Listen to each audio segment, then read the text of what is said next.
Alright, so today I want to talk to y'all about Gekko's Dizzy ability and some easy ways to get more value out of it. Now, it's important to first establish the fact that I think the best way to get value out of Dizzy is to use Dizzy more times. So yes, of course, you can throw Dizzy and flash a bunch of areas, right? But, in my opinion, what's more important is to actually just get Dizzy over and over again. So instead of optimizing to get more areas flashed, we now optimize to use Dizzy more. So that might look like throwing Dizzy into an easier to retrieve location. Dizzy's up! There's my buddy. Or making it such that we can retrieve him immediately. Dizzy's up top! You did good. Now if you keep this key in mind, it's actually very easy to use Dizzy frequently throughout the round. Sana. And the easiest way to do that is to know that Dizzy actually is affected by your momentum and your movement speed. So if I'm moving backwards, Dizzy does not go as far as if I'm moving forwards, or if I'm moving forwards and jumping. There's my buddy. Or even as far as if I'm just standing still. This is very similar to any molly ability in the game that you're used to, such as Viper or KO or whatever. Dizzy acts in the same manner. If I throw that same molly from down here, but I add a jump, it's gonna go slightly further. Look at that. And Dizzy operates the same way. So if I throw a jump here, Dizzy's gonna fly higher and reveal more. This can be very important to know if we're playing a position such as market. We can actually flash all of mid from market, like so. And this is what it sees. If you're in mid, you're blind, and I know where you are. So this is really effective for having our teammates swing off of. It's much less effective from here. I still think the best flash from here is Chaos Flash. But if for some reason you're playing Tree, you can make it work. Now, if they're executing the A site and you want to tell your Heaven players to swing out or something, Dizzy's up top. You can flash from Garden, and this is extremely effective. Or you can flash out from Tree as well, so that you can swing off it too. Dizzy's up. This is actually how I prefer to start my retakes. I take Dizzy, and I throw him like this. And now this gets everything. All right. If you're on A, and you're not Hell or back gen, you're blind, and this will really make it easy for your team to retake, especially if you've got someone who knows like the Omen flash for 30 Hell seconds and left. back gen that Poster showed off and lock in. If they know that flash, and you could coordinate that, or you could just teach it to them. Looks like this. You guys can do this together. All your boys Heaven can flood out as you and Omen flood out of Tree, and it's just an easy sight because literally everybody is blind. Cover going and you have up. main smoked off. It can't be easier. Now, a lot of people may ask me, Jiro, why do we want to optimize for getting Dizzy back rather than flashing more people?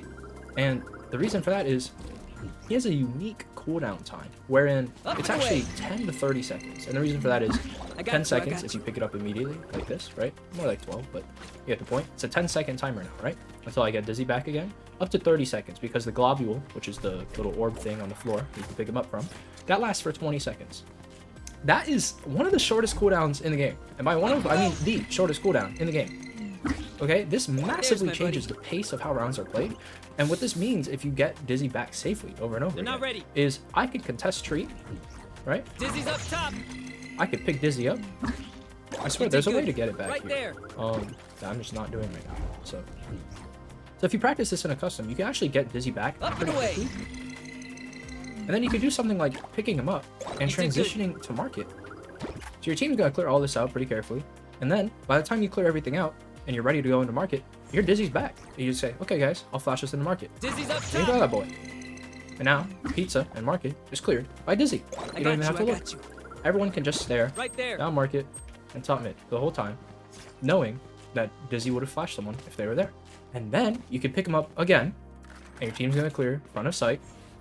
And by the time you clear all this junk, you could use Dizzy to clear out main if for some reason none of your team went main, or Oh my god, bro. Oh hell no, man. Or you can use Dizzy to clear out the site. Up and away. And now that there's a singular space left to clear, if you really want to do so, you can use Wingman to clear the backward side. The most overpowered part of Gekko's kit, and the reason why he is going to change how games are played when he is chosen, is because he changes the pace of rounds with his short cooldowns. Every other agent operates on a 30 to 45 second cooldown period. Gekko operates on a 10 to 30 second cooldown period. That is insane. You cannot, as a Sova player, dart market, and then drone out front sight, and then dart back sight again. You can't. Your cooldowns take too long. That's why double initiator is so prevalent. That's why I think with Gekko, double initiator will still be kind of prevalent, but I think it'll be Gekko Sova or Gekko Breach. These people who can bring really powerful, long distance utility, but it's on a longer cooldown. And then you use Gekko to fill in that cooldown time. So maybe your Sova darts bot mid, Right there. and you're gonna use Gekko to clear out all this Dizzy's up. other shit. I'm not really sure yet, but that's how I see it progressing. When Gekko players get better at this stuff, Oh they're gonna my be god, bro. Oh, hell no, man. What the fuck? Sana. okay. When Gekko players get better at this stuff, they're gonna be playing to get their utility back. They're not ready. So maybe you're gonna see trap plays where I go and I throw Dizzy Up and away. normally like this, and then my Omen pops a smoke There's while I'm my recovering buddy. this, and my Omen sits in the smoke with a judge while I'm recovering this, and they think that they can swing me. So that if they do swing me, they get a judge to their face. Alternatively, if you want to do this without a teammate, you can just get Dizzy back Up you safely. Oh my god, bro. Oh, hell no, man.